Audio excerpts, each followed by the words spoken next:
Nama saya Ramses Ohe, tokoh adat Papua,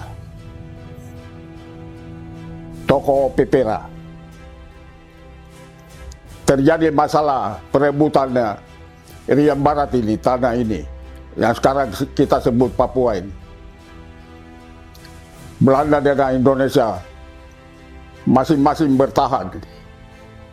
Ya, Indonesia tahan Irian Barat sebagai bagian sah dari negara Kesatuan Republik Indonesia. Belanda bilang tidak, itu bagian dari kerajaan Belanda, pemerintahan kolonial dulu itu. Dia mau jadikan tanah ini seperti tanah-tanah ya Suriname dengan Antillen. Dia mau jadikan Irian Barat ini wilayah jajahan dia lagi.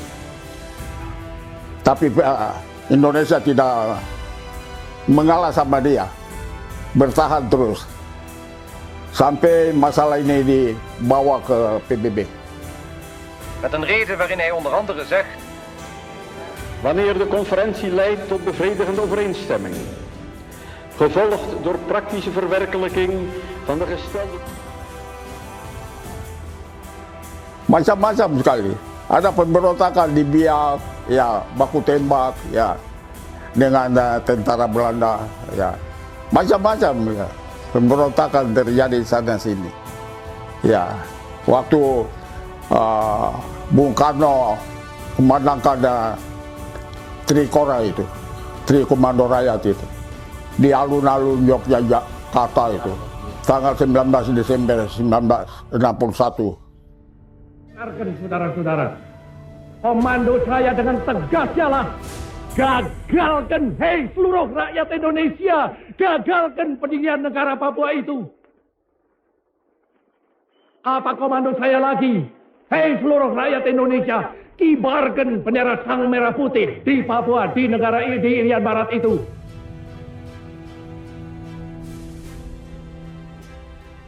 Itu terjadi, wah, ramai sekali di tanah Papua. Pemuda sana sini berontak sama Belanda, ya, sampai baku tembak, ya.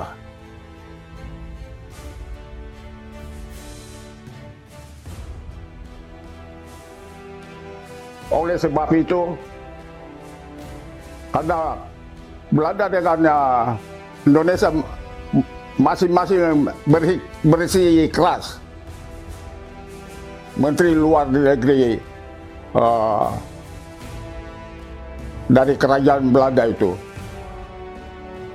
ya, dia yang adu Indonesia di masalah Irian Barat di PBB, sehingga terjadi pernyataan New York itu. Belanda dengan Indonesia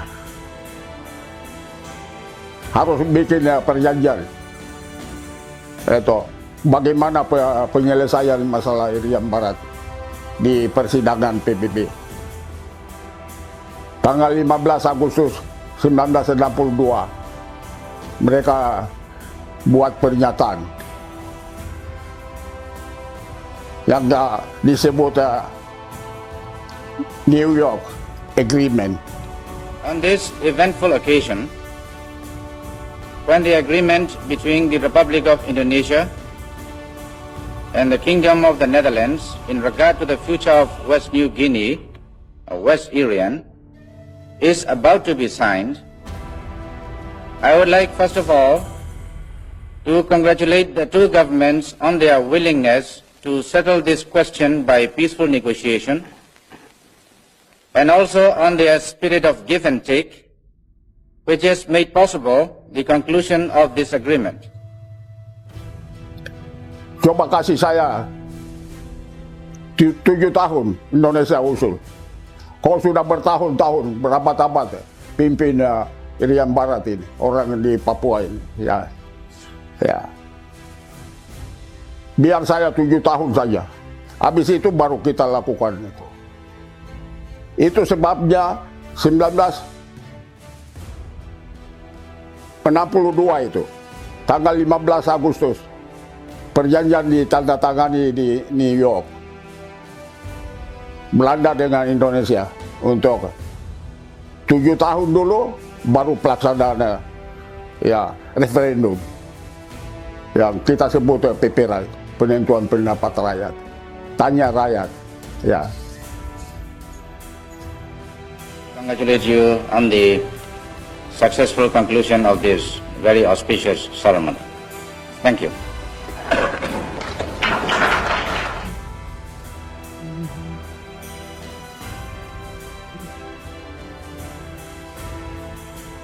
Perjanjiannya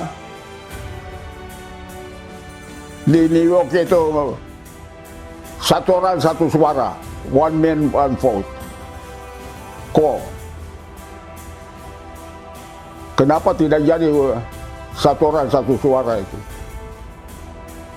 Kesulitan di Medan ya, karena Irian Barat ini sekarang Papua sulit. Itu yang dibicarakan di PBB sehingga berubah perjanjian itu, satu orang satu suara itu berubah menjadi perwakilan. Jadi perjanjian di New York itu tentang penentuan pendapat rakyat, itu yang disepakati sampai PPRA dilaksanakan tahun 1969. Perjanjian ditandatangani tanggal 15 Agustus 1962 di New York. Setelah 7 tahun baru pelaksanaan PPRA. PBB turun laksanakan. Itu kumpul semua orang tua-tua adat ini hadir. Ya, yang diundang hadir 1026 orang. Waktu pelaksanaan satu sakit. Ya, satu anggota sakit. 1025 orang saja yang laksanakan. Ya. Jadi pelaksanaan PPRA itu bukan dilaksanakan di salah satu kabupaten atau provinsi Irian Barat, tidak.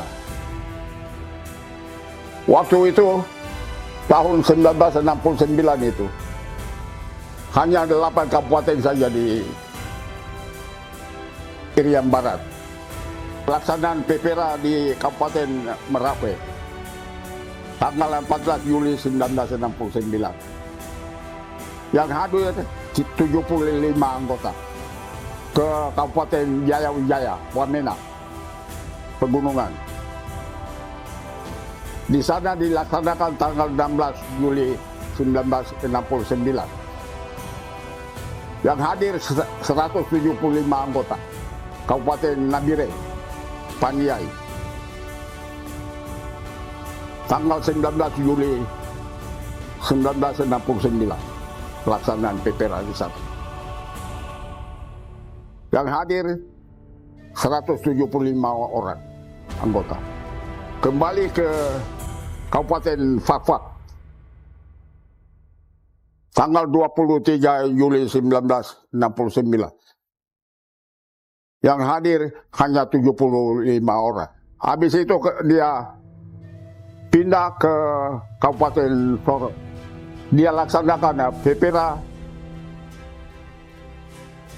tanggal 26 Juli 1969. Yang hadir 109 orang saja. Kabupaten Manokwari. Ini kabupaten semua yang saya sebut ini. Ya. Manokwari dilaksanakan PPRA tanggal 29 Juli 1969. Yang hadir 75 orang. Dari Manokwari dia pindah ke Biak. Dilaksanakan PPRA di Biak tanggal 31 Juli 1969. Yang hadir 31 orang saja. Kemudian dari Biak dia pindah ke Jayapura. kabupatennya terakhir dari 8 kabupaten itu.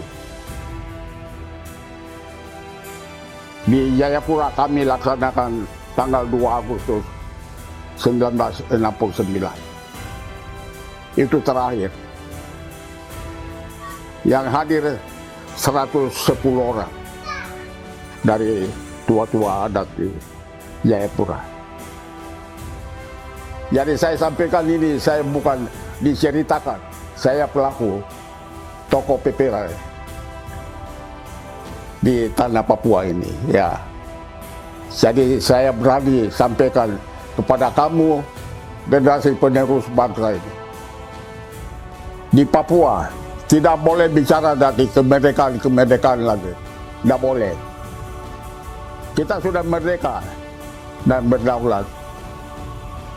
Saya harapkan kamu harus bersatu mempertahankan NKRI. Bagaimanapun, ya, dimanapun kau ada, kau katakan saya bangsa Indonesia.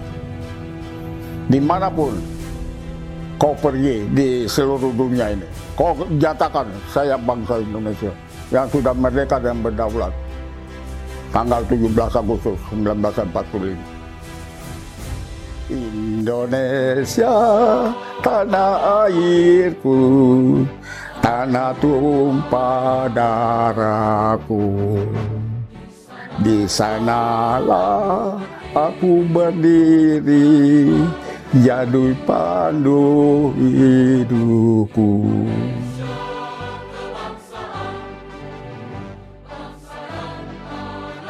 Sekali terjadi untuk selama-lamanya.